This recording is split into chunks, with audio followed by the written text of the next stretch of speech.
পুজোর সময় প্রতিটা বছর চেষ্টা করি বাড়িতেই অল্প করে ঠেকুয়া বানানোর।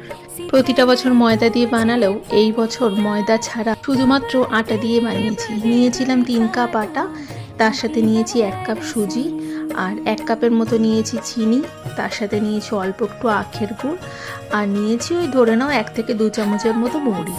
পুরোটা আমি যেহেতু ঘি দিয়েই তৈরি করছি, তাই ভালো মতন বেশি করে ঘিটা দিয়ে বেশ অনেকক্ষণ ধরে ময়ানটা দিয়ে নেবে, যেন এরকম ধরনের ঝুরঝুরে হয়। এবার অল্প অল্প জল দিয়ে একটা শক্ত ডোয়ের মতো বানাবে। আমি একদম গুঁড়ো চিনি ব্যবহার করিনি, কারণ এই ঠেকুয়ার গায়ে অল্প অল্প চিনি লেগে থাকলে দেখতে সুন্দর লাগে আর খেতেও ভালো লাগে। আরও টেস্টি করার জন্য তোমরা এর মধ্যে কাজু, কিশমিশ, বাদাম বা ধরো সেই যে শুকনো নারকেল পাওয়া যায় সেটাও কিন্তু ব্যবহার করতে পারো।